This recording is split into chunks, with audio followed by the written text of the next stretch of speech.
Hi, I'm General Booty. I'm the quarterback at the University of Oklahoma, and you are now tuned into the greatest podcast on turf. Enjoy. What's going on, guys? Welcome back to this week's second exclusive segment from the greatest podcast on turf. I'm Ryan. I'm Anthony. And we got our weekly best bet series. Last week, I didn't do so hot. I was 1-2. Anthony was... I went 1-1-1, but it was Jaredy, so we call it 2-1. You guys all know you have a really banging week, and the next week tends to go down. And so in theory, we should bounce back this week, but all the lines this week suck. So here we are back with our best bets. Don't forget to like the video, subscribe to the channel if you guys are new here. Don't forget to follow us on all social media platforms. And here we go. Who's your first bet of the week? First bet, I went with the Ravens -8 at home versus the Colts. I know I don't usually take big spreads like this. However, the Ravens being home is good. They covered against the Texans week 1 when it was a big spread. They won 25-9. And I think against the Colts, we can see a similar situation. I don't believe too much in the Colts. I think they're not the best team. Anthony Richardson is also banged up. Yeah, he's not playing. Did you announce that already? Minshew starting this weekend. Minshew is starting this weekend. So with that being said, I mean, I put even more trust in the Ravens. Minshew is the backup for a reason. I know he is a solid backup. However, this Ravens defense is insane. And I think the offense is kind of starting to get together somewhat. They just beat the Bengals. And I know that, the Bengals are banged up and they're not looking the best. But I think this Ravens team looks like the division favorites at the moment. They can make a deep AFC playoff push. Mark Andrews just came back last week. Zay Flowers is emerging. The running back room they got to figure out a little bit. But overall, this team is solid. And I think they cover this 8-point spread against the Colts. Yeah, no, I saw that Ravens one and I liked it. I don't know. Something's telling me, not to start. Something told me last season to stop taking big-ass spreads. Because I feel like every time I did, I lost. I usually only do it in college. Yeah. My first bet of the week, though, this is the second week in a row I've done this kind of, but I'm taking the Patriots-Jets under 37. Now, hear me out. I know 37's low, but the last time these two teams played, final was 10-3. The Patriots won on a punt return. And if you look at it like this, the Jets starting quarterback is Zach Wilson. The Patriots own Zach Wilson. The Patriots are also 14-0 against the Jets in their last 14 games. Yeah. So, in theory, it's the Patriots money line. Actually, what are they? Patriots got to be underdogs, right? I would say they're probably the favorite. Probably. Patriots are 2.5-point favorites. So it's the Patriots money line at -145 or the under of this game. The Patriots offense has not looked good all season. They've played against tough defenses and they've gotten stifled. They played Philly. Granted, they scored 20 points, and they played Miami and scored 20-something as well. But at the same time, the Jets are probably the best defense out of all of the teams New England's played so far. And at the same time, New England is going to have success. New England is going to be able to shut down the number one option of the Jets, who's Garrett Wilson. And New England has a stifling run defense. So this is going to be a classic Patriots-Jets, low-scoring game, battle in the trenches, and who's going to come out on top. It's the Patriots. I like the under. I know 37 is not a lot of points, and a couple scores changes it completely, and you're beat if you take the under. But as a Patriots supporter, I say take the under. Tactical. Fair enough. Next game I'd like to mention is the Titans +3 at Cleveland.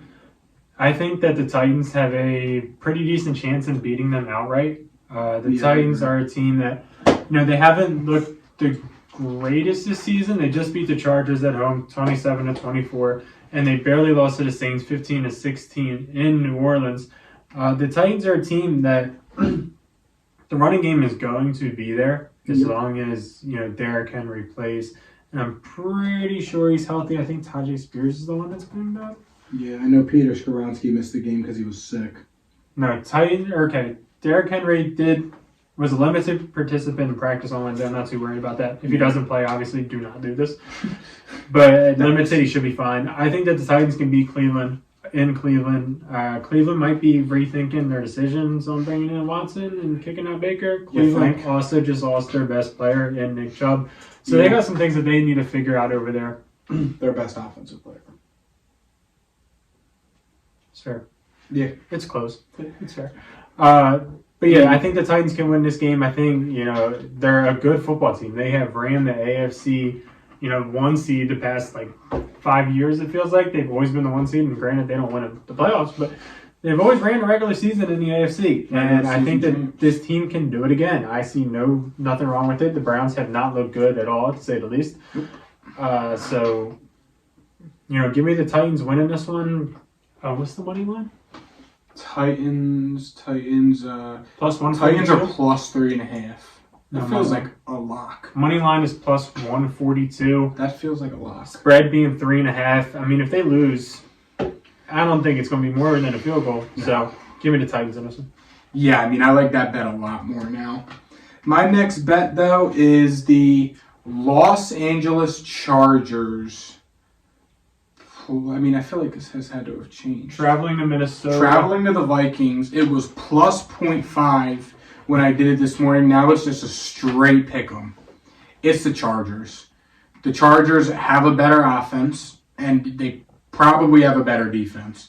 I don't see... if the Chargers start out 0-3, if you're a Chargers fan, unfollow me on Twitter right now before you even see, because you're not going to be happy if the Chargers start 0-3 and lose this game.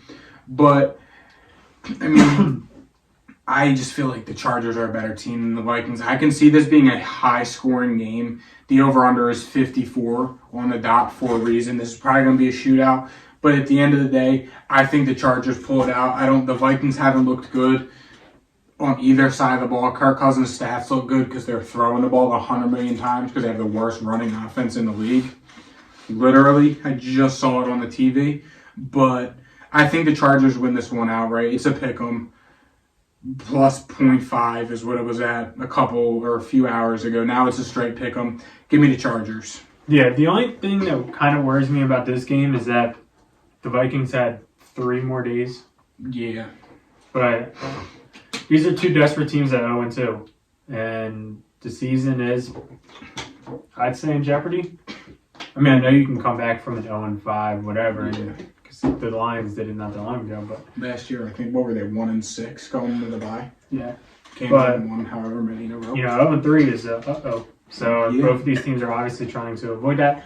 Anyways, my final best bet this week is the Bills minus 6.5 at Washington. The Bills this season, they struggled against the Jets week 1, ended up in a loss there. However, last week they bounced back against a Raiders team, beating them 38-10.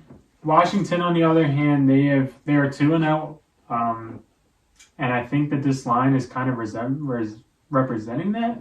The Bills are away, so Washington gets 3 points in that regard. However, the Bills only being 6.5-point favorites, I don't think that's enough. No. The travel distance isn't far at all.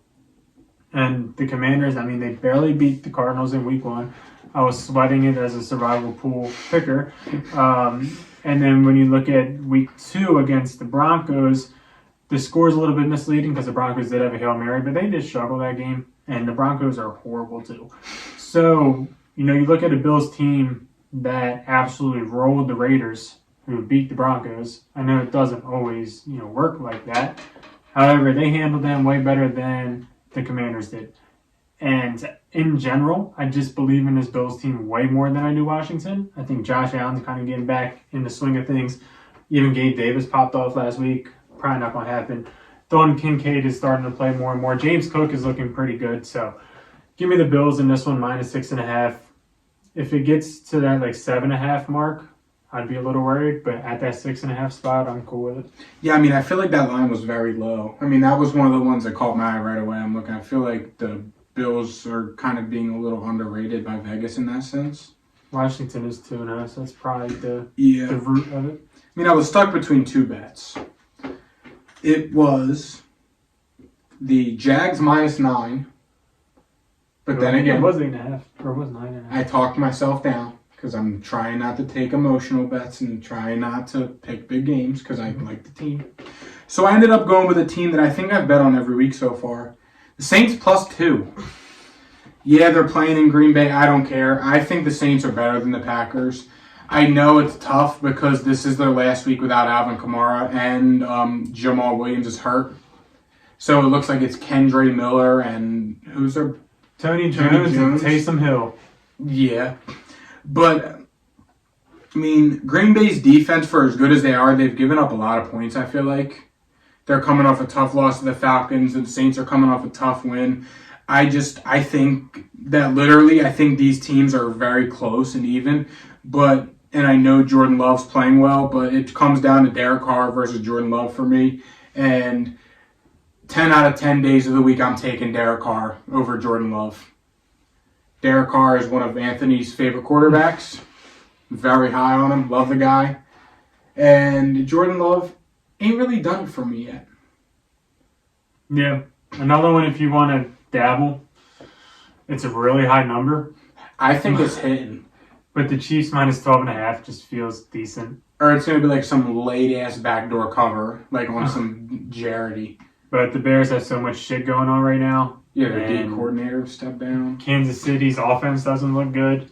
So when you put those two things together, it feels like it might be a route. Just in my... Or a super-duper sneaky one. Tampa +4.5. The Eagles' defense is so banged up.